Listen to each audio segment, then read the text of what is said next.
Assalamualaikum warahmatullahi wabarakatuh. Izin memperkenalkan diri, nama saya Nur Halimah Sadiah dari kelas 11 Biomistik 1. Di sini saya ingin mempresentasikan tentang sel hewan dan tumbuhan. Pertama, apa itu sel? Sel adalah unit terkecil yang menyusun tubuh makhluk hidup. Selanjutnya adalah sel tumbuhan, yang terdiri dari nukleus. Nukleus mengandung materi genetik DNA dan mengendalikan aktivitas sel, termasuk pertumbuhan, pembelahan, dan sintesis protein.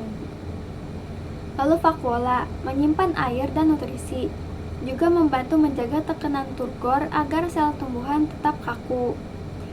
Lalu sitoplasma, sitoplasma sebagai tempat terjadinya reaksi kimia seluler utama, termasuk reaksi metabolisme seperti fotosintesis. Lalu mitokondria, memainkan peran penting dalam pembentukan energi metabolik dalam sel eukariotik. Selanjutnya adalah kloropas. Kloropas adalah tempat terjadinya fotosintesis yang mengubah energi matahari menjadi energi kimia dalam bentuk glukosa. Lalu dinding sel, memberikan bentuk tetap dan dukungan struktural bagi sel tumbuhan. Juga melindungi sel dari tekanan mekanis dan menjaga keseimbangan air. Lalu membran sel, mengatur keluarnya zat ke dalam sel, menjaga keseimbangan internal sel. Lalu selanjutnya yaitu adalah sel hewan yang terdiri dari nukleus, pusat kendali sel yang menyimpan DNA dan mengatur aktivitas seluler. Lalu vakuola, mempertahankan tekanan turgor, homeostasis, penyimpanan produk metabolit, dan sebagai pencernaan sitoplasmi. Sitoplasma berfungsi sebagai perantara transportasi zat dari luar sel menuju ke organel-organel di dalamnya. Lalu mitokondria, pusat energi sel, tempat terjadinya respirasi seluler untuk menghasilkan ATP.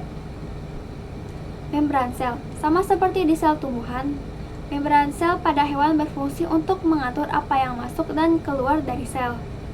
Nah, yang terakhir adalah perbedaannya. Yang pertama, dinding sel. Sel tumbuhan memiliki dinding sel yang kaku dan terbuat dari selulosa. Sedangkan sel hewan tidak memiliki dinding sel, hanya memiliki membran sel yang fleksibel. Lalu yang kedua adalah vakuola. Sel tumbuhan hanya memiliki satu vakuola besar yang berfungsi untuk penyimpanan air, zat hara, dan menjaga tekanan turgor. Sel hewan memiliki vakuola yang kecil atau tidak ada sama sekali. Lalu yang ketiga, kloropas. Sel tumbuhan mengandung kloropas yang berfungsi untuk melakukan fotosintesis.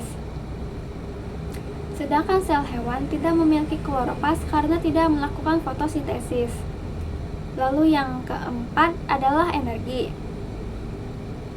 Sel tumbuhan dapat menghasilkan energi melalui fotosintesis dengan kloropas. Selain melalui respirasi seluler di mitokondria, sel hewan hanya menghasilkan energi melalui respirasi seluler di mitokondria. Lalu yang kelima, cadangan makanan. Sel tumbuhan menyimpan energi dalam bentuk pati, sedangkan sel hewan menyimpan energi dalam bentuk glikogen.